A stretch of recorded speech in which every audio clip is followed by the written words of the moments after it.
What's going on, everybody? This is Griever back here bringing you guys another video game review. Of course, it's a little early after just doing Persona 5, and I know some of you are thinking, you got a haircut, you look a little different. And that is because, I'm not going to lie to you, that video was recorded in November, late November, early December, and I didn't get around to finish editing it until after the holidays. So that's me just simply being lazy. I platinumed Persona 5 back last year, a few months ago. And in the meantime, I've been playing Final Fantasy 15. I've been lazy about playing these big title games. I own them. I have to start playing them more. More. And, of course, this means I'm behind on doing a lot of the other big titles. But for Christmas and birthday, that being done now, the season kind of passing, I ended up getting a copy of Darksiders 3 and Insomnia Spider-Man. I have to play these two games, and I want to review them as well after plugging a bunch of hours and playing them.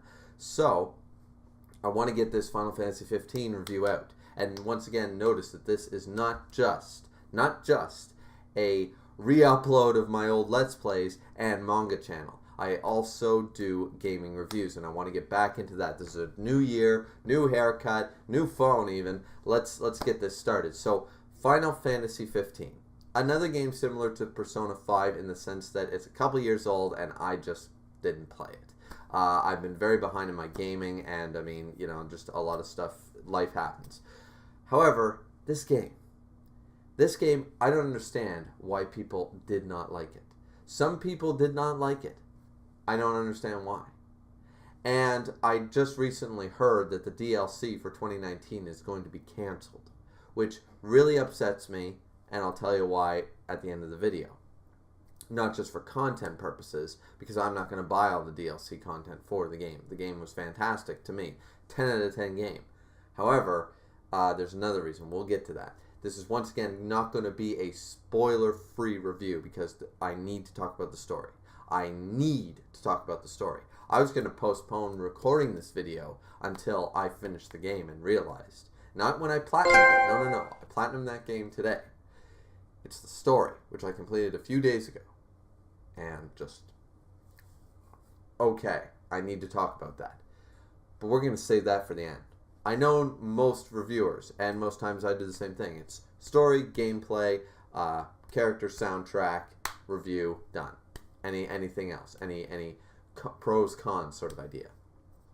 This time we're doing a little reverse. We're first going to talk about the gameplay. And we're going to save the story for last. The gameplay for Final Fantasy 15 was different than I expected.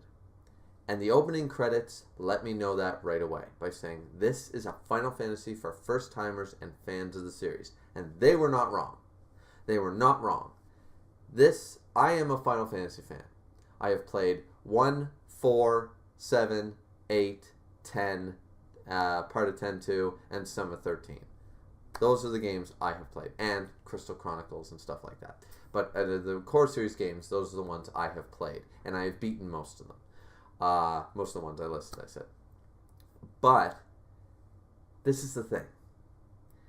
This gameplay was so... the open world concept, the open world was phenomenal. It was not boring. And that's a big thing.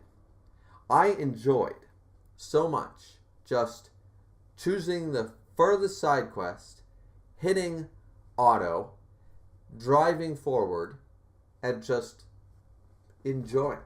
I could text on my phone, I could drink some tea, I could, start prepping the kitchen, and I could just listen to the music of the car, which we'll get to that in the soundtrack. That's a big point, a big plus for me. And you could hear the banter between the characters. And this game is all about brotherhood. This game is all about companionship. This game is all about literally having a great road trip. And as someone who just went on a major road trip with friends, I've done road trips with family, but I did my first major road trip with 4 friends from all the way to Ottawa, Canada, which is our capital city for Canada Day. A big event, of course, in the capital city. We did a road trip, and we crossed a bunch of provinces to get there. It was about a 5-day road trip, and I had such a great time. This kind of nostalgia feeling. It was reminiscent. I got it. I understood it. Even though, of course, this is a fantasy world and there's a lot of other crap going on. They weren't exactly just driving for a holiday.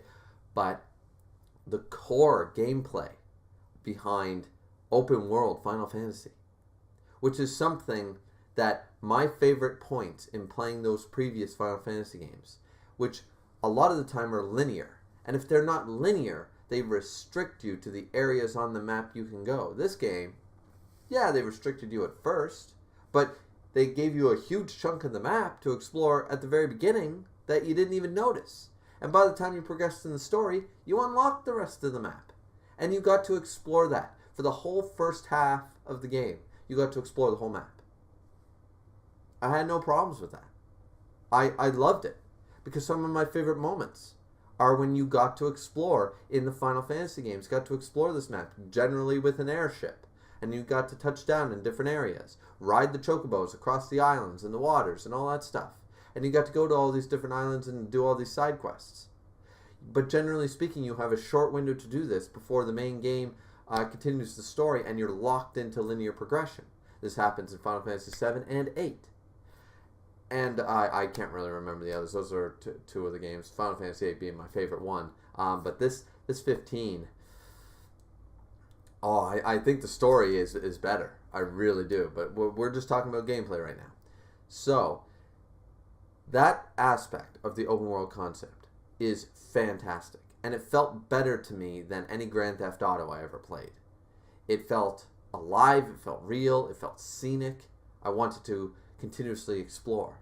And the fact of the matter is that during this gameplay, they gave you the option. They give you the option of, you got perks for doing things. In the skill trees, you got to gain experience, albeit a minimal amount, but you gained experience and skill points by upgrading those skill trees if you wanted to ride the chocobos, which was a hell of a lot of fun. You wanted to ride chocobos all around the map to do side quests and stories? Go ahead. Go rent a chocobo. You want to drive your car? Go ahead. You got bonuses for that too. You want to just run from place to place? Good. Gladius's survival skill will upgrade as a result, and he'll pick up more items, which is crucial in this game because they took out the reward of gil, or money. They took out that reward. The only way to get money was to do side quests and mostly hunting quests. Outside of that, money was scarce. You didn't get money just finding it on the ground. You had to sell items or do quests. Those were the only ways to get money. So, especially at the beginning of the game, if you need to buy a Phoenix Down for 1,000 gil, well, you're not going to buy too many now, are you? And are you really going to use it? And then your characters start getting underleveled because you don't have enough Phoenix Downs because you don't have enough money. Gladio's survival skill is leveled by running from place to place. The more distance he covers, and the more time he spends outside and stuff, and the less time between the time you sleep and the time you stay awake, the more it levels up. And when his survival skill levels up, along with his skill tree, he gains better items, finds more items. Usually healing items, which is hugely beneficial at the beginning of the game. The point is, it's all fun, and you can choose the way you want to do this road trip. You can choose. Do you want to drive the car everywhere? And if you want to fast travel everywhere, you just get perks for not. You get perks for actually taking in the world, for spending time with the characters and exploring the world, not just fast travel, fast travel, fast travel, fast travel. Because honestly, I have only been doing that in the last couple days, after beating the story, after doing the quest, after all this stuff.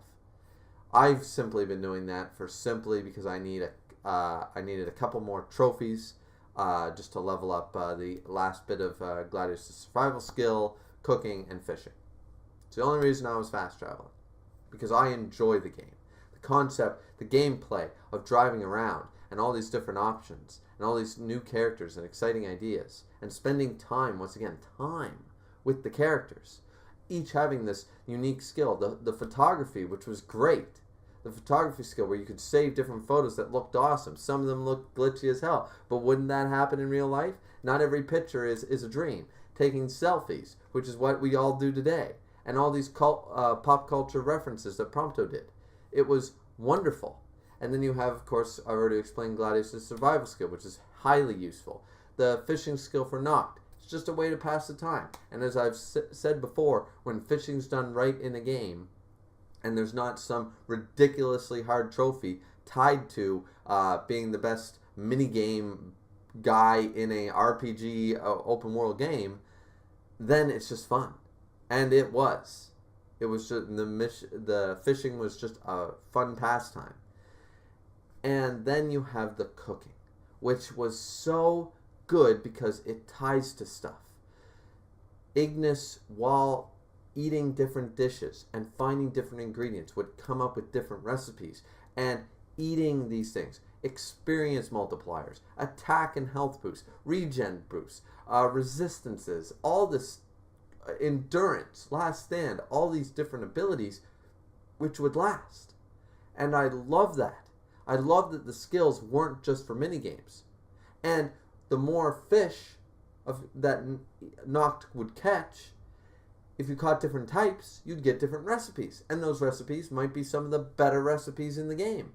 Which, of course, a lot of the better recipes take very rare ingredients. But if you were really good at the fishing, and you could catch a bunch of the rarer fish, now you could cook these high-level meals to make battles way easier, to make gaining experience way quicker. You could do all these wonderful things. And the world felt alive for that. Now, that's the open world concept. And that's the things that I loved about the skill trees. The skill trees were great. I like the fact that you could gain AP points and stuff for doing different things, for doing the stats. You could upgrade a lot of things in that. Let's go into the battle system. The battle system was very unique in the way that it differed from most Final Fantasy core games that I have played. As I said, I've played 1, 4, some of 6, 7 and 8, 10, a bit of 10-2, that kind of stuff. So the turn-based thing is gone. Wait mode is a thing, but I only used it just to see what it was, and I was kind of like, okay, if things get tough, I'll use this, because action RPG and me, I play the Tales games and such, but action RPG and me are kind of like, I kind of prefer the turn-based thing. I'm very good at the turn-based things. But this needs to be action RPG, and it feels alive for that. The fact that you can stay and fight, or you can even run from bosses and just get out of the zone. And you get all this, like, the action RPG elements were fantastic. And the fact that you had the maneuverability, and the characters felt like they were doing things with these link strikes and cross chains and blindside this and do that. And if you did all these vulnerability here, break this, all their different special abilities alongside. And then you had the magic system. The magic system was really base, but you could make it so it would work heavily in your advantage. Most enemies had a resistance to one of the three. The thing that was missing was just a little more in-depth, kind of mad scientist stuff with the magic system. You, in this game, unlike most Final Fantasies, you only got Fire, Blizzard, and Thunder, which is fine. And you could upgrade them to Fire Aga, that kind of stuff. And you could also upgrade them to limit break levels like Flare and the like. Like Ice Age or whatever that's called. Freeze, I think. So that's all good. But the one thing I did find that was missing from it was that I would have liked to maybe at higher levels combine the Fire and the Thunder, or the Fire and the Blizzard, and create like a way to create some of the other magics, like maybe a Cure magic, a Wind magic, and a Earth magic, something like that. Maybe combine all three and create Holy magic, something like that. And of course, for later levels, like, you don't want to get too overpowered.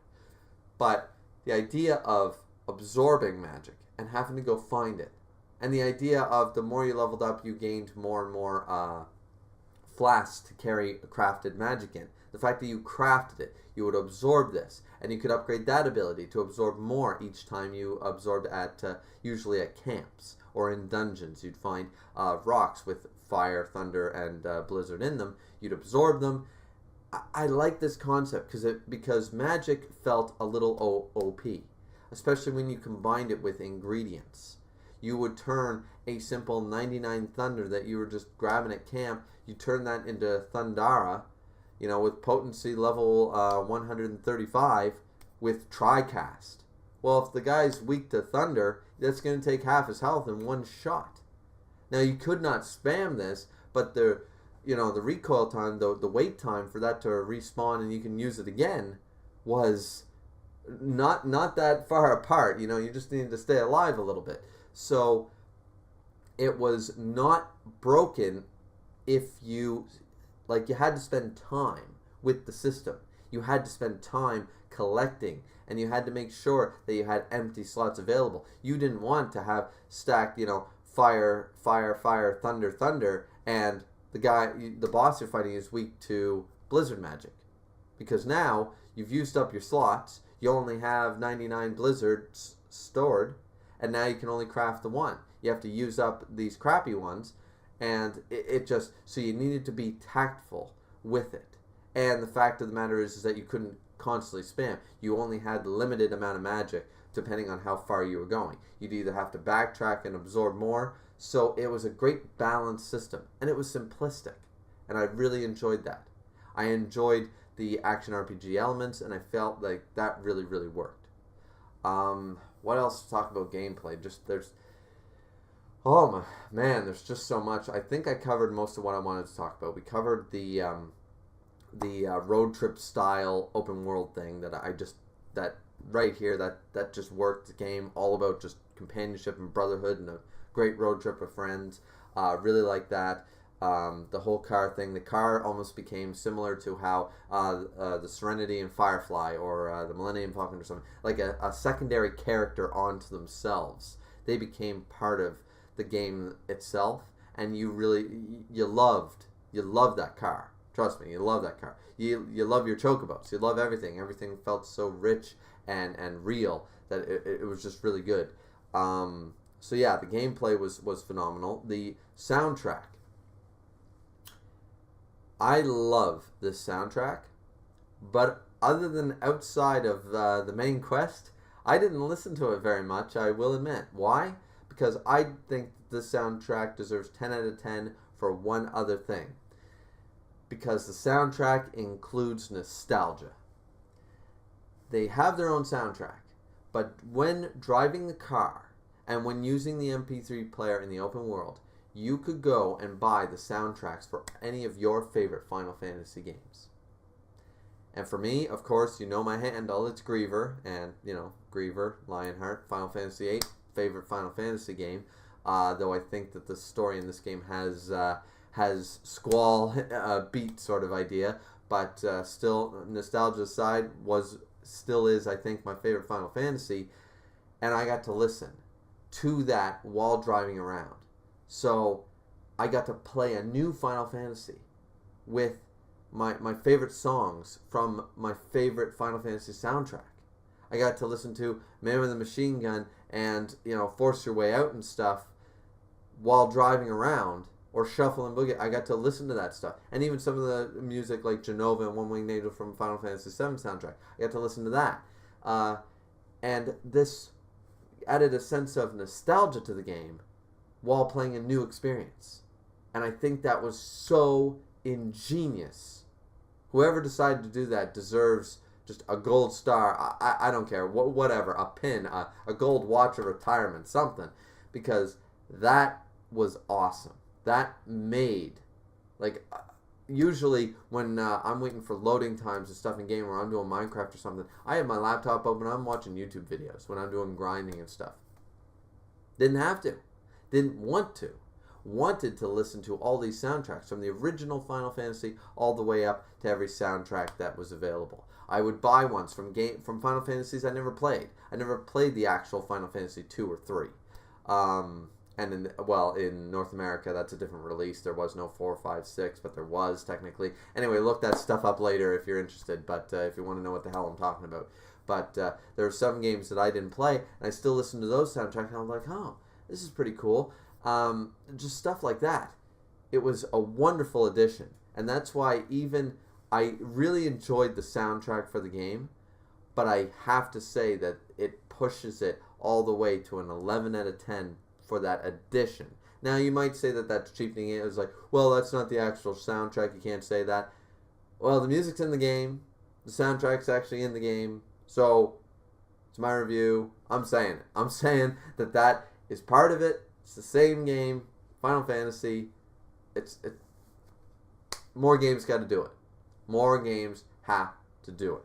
Because nostalgia is a way to make every fan love it. And as I said, I believe I already said this earlier in the review, is that when the opening credits came up and it says, for first time and fans of the series, for Final Fantasy, they weren't wrong. This adds a new element, almost a new starting ground for Final Fantasy, changing the dynamic of a huge open world concept from the onset, and the action RPG style, changing core mechanics of this game, of the series as a whole, and adding the nostalgic feels and the pop culture references from Prompto usually. So good. It just pushes it over the top. Now, cons with the game. Very few. Very few, I have to say. A lot of people didn't like the whole fetch quest ideas. The thing that I would have liked to see more is more of the summons, or guardian forces, or aeons, or whatever they're called, depending on the Final Fantasy game you're playing. Because in this game there are only 6. 7 if you count Carbuncle, but that's technically not in the, whatever. And I didn't play on easy mode because I wanted the trophies, so Carbuncle was not included, which is sad because I love Carbuncle. I wanted to see more. And I was a little disappointed with Bahamut's design, because I think the best looking Bahamut ever was from Final Fantasy VIII. I think that bluish, awesome, mega flaring dragon looked amazing. And I know he kind of had the dragon motif and kind of thing, but he was more like an angel sort of thing rather than a, he looked cool. He looked badass, but I really would have liked Bahamut to be more dragon-like. And as I said before, I really would have liked to see more returning summons. Even if only in DLC of some sort, and they could say, okay, here's the 6, which is part of the storyline. Here's the 6 who are revered as gods, and in the war, there were originally 9 and 3 were killed, or there was originally 10 and 2 are missing and 2 were killed sort of idea. That would have been a really cool concept to utilize, because I missed some of my favorite summons. And the fact of the matter is that, once again, this is not spoiler free, so 3, 2, 1. Ifrit is one of my favorite summons ever since Final Fantasy VIII. Looking the best he ever looked in Final Fantasy VIII. Always equip him to my main character. Always loved Ifrit. And the fact that I don't get him and I only get, like, oh, that sucks. That sucks. He's a boss instead of an actual, yeah. So, not, like, that sucked. But that's a personal con. That doesn't take away from the game itself. And I love the cinematic epicness that is the summons when they are summoned. That it really dives into the fact that you are literally summoning, like, these gods. Like, a lot of Final Fantasy games just go, oh yeah, guardian forces. Everybody's got them. It's no big deal that we're summoning, an ice goddess or a giant doom train, or we're summoning the devil. Like, no, that's no big deal. In this game, it's like, no, you summon this thing. He's taller than a mountain, and he will destroy everything. So, like, that I really like. I really enjoy that concept. But as far as other cons, I mean, I don't see many cons. A lot of people were annoyed with Prompto. I wasn't. I liked him. He added a real sense of realism. Like, he's having fun. Like, remember, at the beginning of the game, they're out on a road trip. They're having fun. And he's part of this Crown's Guard, but he's a friend. They're friends. They're supposed to be. They're not a group of powerful individuals brought together by circumstance. You know, they're friends. They're supposed to have fun. It's not the end of the world yet. You know, yes, there's a bad situation going on, but that doesn't mean there's not time for cooking and fishing and laughing and camping. And that's what Prompto represents, especially with this camera, which is really, really great.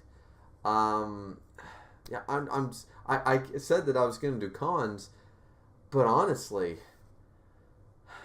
what cons are there? I mean, we'll get into the story. The story has cons, don't get me wrong. But outside of the story, I cannot really think of any real cons that I personally did not like. All I wanted was more content, more time with this game. I've put over 80 hours into this game, and I still want more. I've done almost all the quests. I would have really liked, what I really would have liked, is to have a few more secondary quests that were like long-winded. Long where you travel to the four corners and you fight like 4 beasts and summon this great thing. And these, after beating the game, New Game Plus stuff, I really would have enjoyed that. To have a lot more of long-winded quests. Rather than just fetch. But once again, that's just, I want more. It's not really a con. There was no problems. Yeah, damn. I don't really have any. So, that being said, as I said, the game's already a 10 out of 10 for me. I know some people didn't like it, but the game's just it's just a 10 out of 10 for me. Now, let's just talk about the last part, the story. Okay. The story is where you have some issues. And it's because there was a development team change or something, a director change, something like that. And the DLC that might have corrected a few things that I personally am kind of like, what about, has now been canceled, I guess. Really unfortunate. I'm really bummed about that. Found that out today. But the story itself had a good concept. I didn't mind the story at the beginning. Okay, so we have, alright, so there's demons at night. Cool, makes sense, alright. Cool open world, that's why there's lights, that's why it's dangerous to travel at night. You're a prince, there's a kingdom, there's an empire, they're kind of evil, usually are, blah blah blah. Peace treaty goes south and the world goes to shit for him. Okay, no problem with the story yet. And then we continue our journey, finding out all these new things, trying to disrupt the empire, but also trying to get to my wife, because it was my wedding day. I was supposed to go there, get married, and join the two kingdoms in a peace treaty stuff. It's a political marriage, I guess, but it's also, they're also friends. They don't mind being married. They are in love, something like that. So it's all good. I'm good with this. The only problems with the story is they don't spend enough time with cutscenes, I felt. And areas felt rushed. You can find a lot of dossiers and little things on the ground, like check the magazines, check the papers. But unfortunately, unless you're looking at every nook and cranny, you might miss a lot of that information. And some of it might not make sense. A lot of the time, I didn't fully understand some of the stuff. But this is Final Fantasy. It's always going to be a little complicated, a little convoluted, a little bit out there. They always are. I can't look at Final Fantasy 8 or 7 or anything like that. Like, it jumped away from just being, okay, we have swordsmen and mages fighting monsters. It jumped away from that quite early on, and we started adding technology mixed with magic at a very early stage back in the 16 bits. And ever since, that's been a staple, and they've been just making it crazier ever since. But this was not a bad story. I enjoyed the story. I liked following Noctis. And even outside of the main story, let's look at the brotherhood of these 4 characters. It was touching. They actually go through things together. And they have issues with each other. They they yell at each other, they smile, they cry, they do all these. It's just, it's an incredibly, I just don't even know how to describe it. It's similar to how I felt on my road trip with my friends. It's like, this is a journey I'm taking, and I'm living in the moment. I have to tell you, I got the 80 side quest trophy because whenever I start a game, I always make sure to check the trophy guide to see if, okay, any game-breaking bugs I need to know about. I don't want to put 100 hours into the game and find I need one bronze trophy that's now bugged or glitched because I didn't do this. So I always check that. And one of the things they said was, it's going to take a long time. You got to do 80 side quests. There are a lot of them are boring. Blah blah blah. I got that trophy before I hit chapter 8 because I spent more time outside of the main story enjoying the side quests, enjoying the interactions between the characters while talking, doing the side quests, listening to their banter in the car, listening to how they approach different situations and different quests. That to me was fun. Camping was fun. Fishing was fun. Cooking was fun. I never got tired of Ignis saying, yes, I've come up with a new recipe. Or Prompto being excited to go to the Chocobo farm. Never, ever felt like that wasn't, and especially when you camped at certain places a certain number of times, you'd spawn these events like Ignis losing his glasses or helping him cook. Prompto would ask you to go to a photo shoot. Gladio wanted to go training and stuff.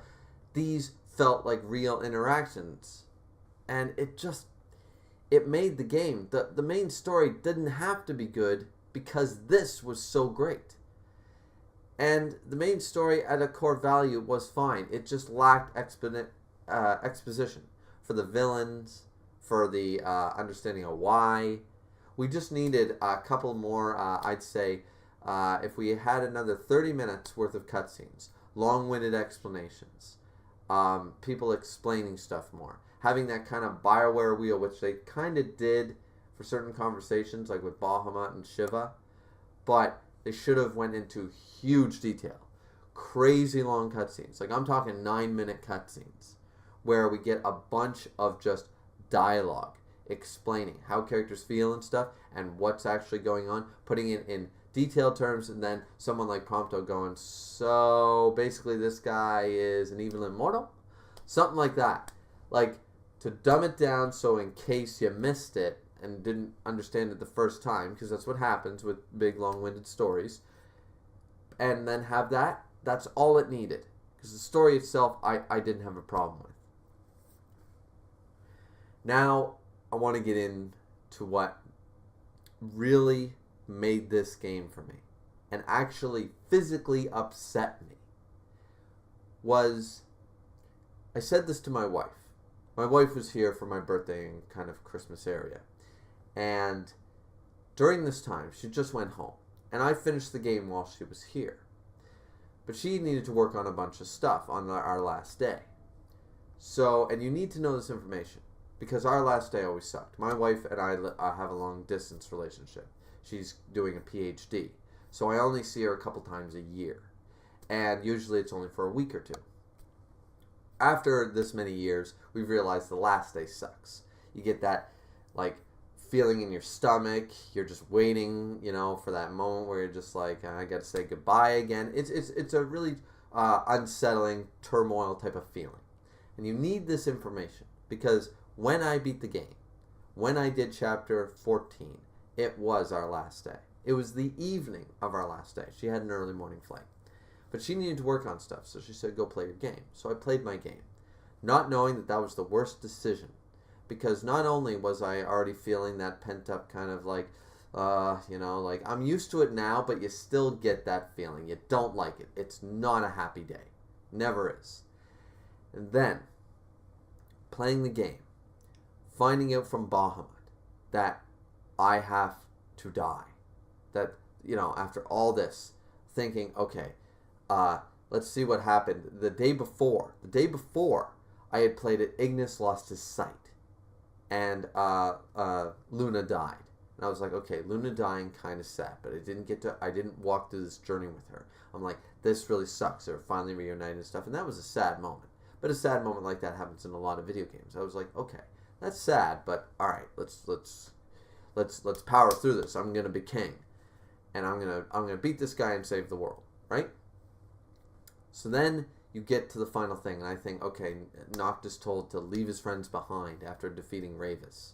Now Ravus is dead, and I have to go, and Ignis loses sight, and I have to go to the crystal, and I'm thinking, okay, are one of these characters then gonna die? Like Ignis lost his sight, so he's not gonna die.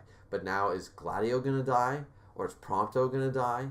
You know, and all this stuff, and I'm thinking like, oh, like the shit's going down, shit's getting heavy, and no, they don't. But I merged with that crystal.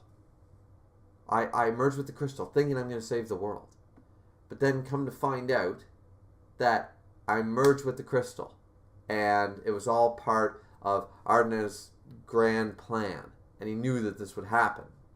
Even though I am the true king, the king of kings, nobody knew about this. We thought, okay, reactivate the crystal with the ring or something like that, and boom, we'll restore light. Nope. Fused into the crystal and gone, and it seems to be withering in pain. My 3 companions are alive. They show up. They try to kill him. They can't. And he just walks away because he's an immortal. Once again, here's where the exposition has a bit of an issue. They should have explained that way better. And this is where Bahamut reveals. Okay, the world sucks. And this Star Scourge, this crazy plague that is turning people into demons at night, it can be stopped. And you are the King of Kings. You can stop it. And you can stop this crazy, bastard from destroying the world. But you have to sacrifice your life. Now, this is not something new. We've heard this many times. In movies, in games, lots of stuff. In manga. The main character needs to sacrifice his life. The princess needs to sacrifice his life. And usually, how these stories go. Look at a lot of the Final Fantasies we've played. And look at a lot of the other games and stuff. When this is the thing, someone must die in order, there needs a price must be paid. The blood of the innocent. Something like that. To restore the world. Genuinely speaking,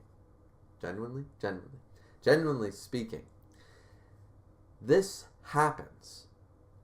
Yet, at the end of the game, they say, no, it's not your time to die.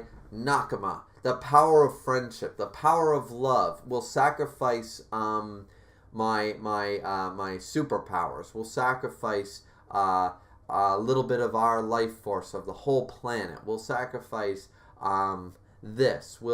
No, we won't give in. We won't do the easy route and sacrifice your life to end the day. We'll find another way to defeat this evil god. So, when this was told to me, I was blindsided. Because that story has been told. We know what happens. Oh, yeah, the king needs to sacrifice himself for the good of the people. The hero needs to go and win an impossible battle. But he always wins. He always wins. And they find a loophole. They always find a way out. Some side character, like in this case, one of the six come back and go, he really was willing to do this. Well, maybe it's our time. We've seen the betterment of humankind.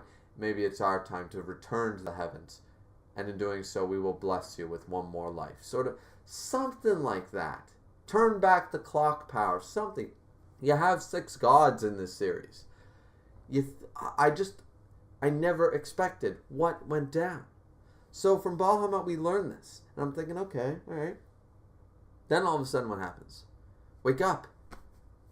And I've got a beard. And my hair's different. And I look older. I'm like, okay, how much time passed? Then I run into, and I'm thinking, okay, was it a year or two? Like Noctis is what, like 20? He's 19, 20 years old. So I'm like, yeah, he could, probably a year or two, maybe, he'd grown a beard, maybe 8 months, a year sort of idea. If he was in the state, his hair would get a little longer, he'd get a beard. Then you run across this place, this destroyed area. You run into Talca. Remember that little boy, Talca? And he's driving a truck. Well, it's been 10 years. So now, not only has the bad guy won, pretty much, for 10 years. I disappeared into a coma state for 10 years. This character, Noctis, now has returned. The world's gone to shit. And he finds out some of the saddest information, if you just listen to it. The guys have basically broken up. They get together from time to time, but everyone's doing their own thing. The world's gone to shit. Prompto helps out Cindy and does some hunting quests. Ignis doing his own thing. You know, they use Hammerhead as a base pretty much, and Lestam, but they've gone their own ways. They do their own thing, just trying to save the world, trying to help little by little, knowing that there's nothing more they can do. And for 10 years, they've been doing this. So I've lost, and it felt personal. I lost 10 years with my friends that I spent 80 hours, as I said, with just roaming the roads and camping and fishing. I lost 10 years with these guys in the blink of an eye. All of a sudden, I lost that time with these guys, my friends. And I just come back out of the blue. And you get these scenes, especially in the mid-credits scene, you get the scene where you have one last campfire with your friends after not seeing them for 10 years. You get them back together, and they're all like, well, we knew you'd return one day sort of idea. And it's like, okay, like they're happy to see me, but they're like, thank God you actually did come back. We were holding out hope, but I mean, 10 years is a long time, brother, sort of idea. And that's really touching. And then you're like, okay, so the world's gone to shit. And I'm like, I did not see this coming. I did not see this 10-year gap at the end of the game coming. I'm like, all right. So then we go for the final battle. And then, well, like, what more can I say? You fight one of the gods, one of the six. You fight Ifrit. You win. Then you go up to the throne room. You ask Prompto for a picture, and you get to choose one of the saved pictures you've chosen. And some people are saying you control the game and stuff. No, this was too emotional for me. I did not troll the game. I picked a photo. Because Noctis thinks he's got to sacrifice himself. And they all clearly seem to know that that's what he's got to do. But I'm still holding on to that hope. I'm like, no, there'll be some way out of it. They'll turn back the clock or something just before he entered the crystal. Or something like that. Something will happen. They'll return right to the day of the treaty or something. There'll be some crazy time reversal thing when he saves the world. I'm holding out to that cheesy, shonen, classic fantasy happy ending thing. Nope. Arden wins. And you kill him. And then you do what Bahamut told you to do, which was to then go into the spirit world and kill him again. And the kings of old stab you as you're sitting on your throne. The ring gives out, and you get stabbed a bunch of times. And then you sacrifice yourself to bring dawn, to bring the sun back. And just as you going up there, you leave your friends behind to an uncertain fate. Now, it's confirmed that they survived later, but you leave your friends to an uncertain fate, to fight off hordes of demons while you go to sacrifice yourself. And what more can you say to these guys? You just say, stand tall. And, it's in your hands now. And he walks up to his death. He walks the stairs to his death. And then you get the mid-credits scene, like, okay, the world's back to normal. You don't know if anybody's alive. And then you get that mid-credits scene of him trying to express himself after these 10 long years, seeing his friends after 10 years. For him, we have no idea, but for Noctis, it could have just been 5 minutes. He woke up from a coma for all we know. And he's saying, wow, and for these guys, it's been 10 years. And they clearly, it's never really stated in-game. It's stated in episodes and stuff later, but they clearly are aware of what Noctis has to do. And nobody knows a way out of it. and they have this last campfire scene, and it's just so heartbreaking. And then that's it. Like, yeah, there's the ending thing in a dream type of sequence or in another reality. A lot of people are saying there's an alternate universe. A lot of people, like, I did research after this. I went online and I checked out a bunch of stuff. And at the end of the day, this game just twisted, just twisted the knife, just deeper and deeper. And then that dream sequence, I was sitting there, I'm like, that doesn't make me feel better. Because Noctis didn't get his happy ending. That's a dream. He died. The world lost. They went to shit. And he lost 10 years with his friends. And then he never got to see them again. That just... Like, it was a tragedy ending. It was totally unexpected. It's fantastic writing. So when people complain about the story, I say no. No matter how shitty the exposition was on that story, that ending, if you played that game and didn't just whiz right through it and like, this game sucks, I just got to play it to beat it. If you enjoyed the game, if you played the game and listened to the characters and enjoyed them, you will feel something. This just hit right home. Now, I know this has been a hugely long review, guys, and I know I've talked about the story way longer, but now do you understand?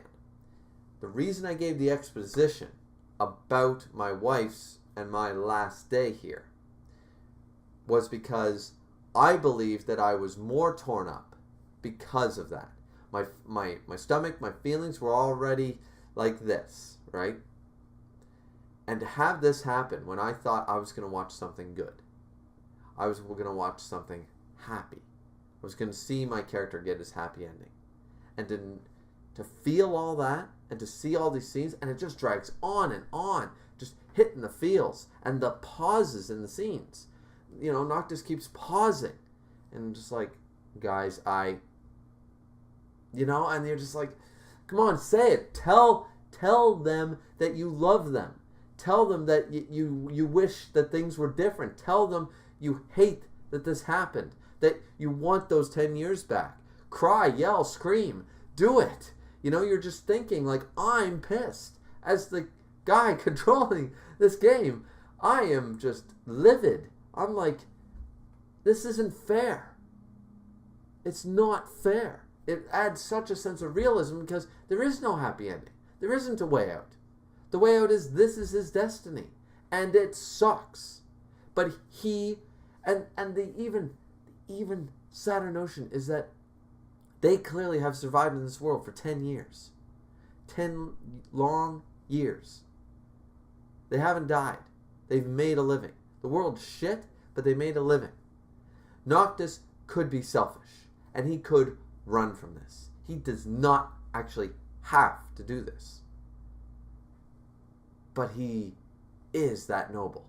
He is that self-sacrificing. And he is the king that they all wanted the prince to one day be.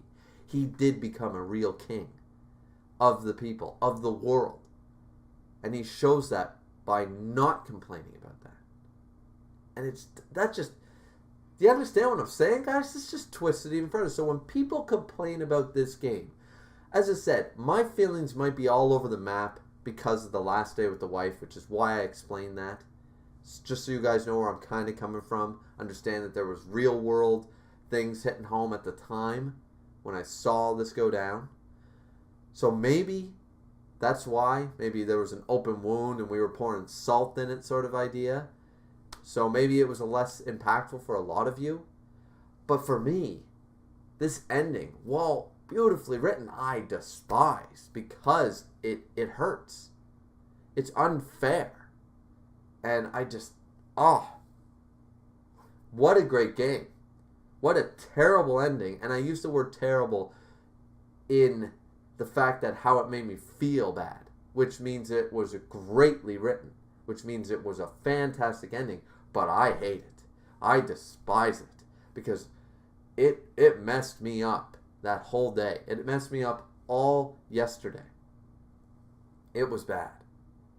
So, yeah, what a game. And the reason I'm pissed about the DLC not coming out is because, and I would have just stuck to it. I wanted that alternate. I wanted that time warping. Okay, the 6 show up and be like, you really sacrifice yourself and stuff. We will take your place, you know. Or the 13 Royal Arms dudes. They were just like, you know what? The King of Kings has finally come time. We'll destroy our power. We'll destroy the Royal Arms and the power that it grants and all that stuff. The power of the crystal, the power of all that.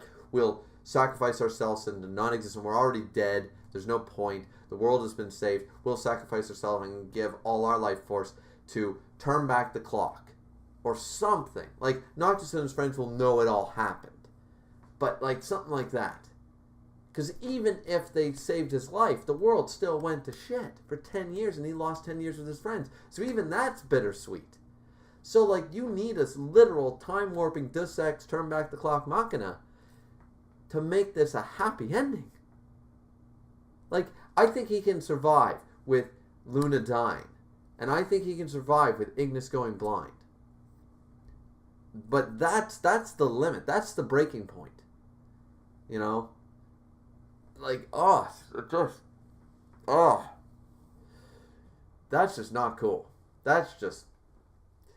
So yeah, I'm really ticked that the DLC is canceled because it was going to show a alternate ending with the DLC for the Noctis episode. We were going to get an alternate ending that may or may not have been a / possible canon ending. But with the director apparently leaving, and I can't pronounce the Japanese name, Tadaka or something like that, with him leaving, or her, I honestly, I didn't pay enough attention, but with the director of the game leaving the project to move on to other things, they shut down the last 3 episodes of DLC the moment he left, or she. And that... I was praying. I had hope. I had hope when I first heard about that. I was like, okay, there has to be more. There has to be some type of alternate. There needs to be a better ending. There needs to be something to make me feel good about this. And, you know, like, the world wasn't worth that. Not to me. Not to me and my road trip buddies. Not to me. So, and then to be hit again, to know, to see that shimmering light of hope, that there was DLC that was going to have another ending to the game. And I thought, well, it'd have to be drastically different. It wouldn't be subtle differences. So I'm like, okay, what's it going to be? Well, getting excited for 2019, which it is. Then to find out that there's more articles about it being canceled that I didn't even read. So, lots of stuff about that. It's getting really dark in here because I've ranted for about an hour now, I think. Something like that. I'm checking the time codes, but that's all over the map. So, I have no idea. Either way, guys, I know this was a really long review. I hope you played this game. I hope you guys listened to the whole review because I saved the story for last because, as you can tell, I'm just over the map with it. I'm still twisting that knife, guys. I'm still pretty tormented over what happened in the ending of this game. It really hit home. And I put myself in those shoes, and I just, like, no, can't do it. So, that being said, everyone, I got to end this now. Otherwise, I'll rant another 20 minutes about how it made me feel. And we're going to have to talk about feelings and counseling. And, Griever, why don't you go see a shrink because you're caring way too much about a video game. I already heard it from my mother, my wife, and probably a few other females in my life. So, that being said, everyone, this has been Griever with a Final Fantasy 15 review. Love the game, 10 out of 10. Wish I could just play it more. Wish there was more to do because I'm not done with my journey with my road trip buddies. I'm not done. I'm not complete. I need more. So, I mean, what more can you ask from a video game when you just want more? So, 10 out of 10 game. Like, comment, subscribe. As always, it's always appreciated. Stay tuned for my future content as always, and hopefully there will be a Darksiders 3 review once I platinum it.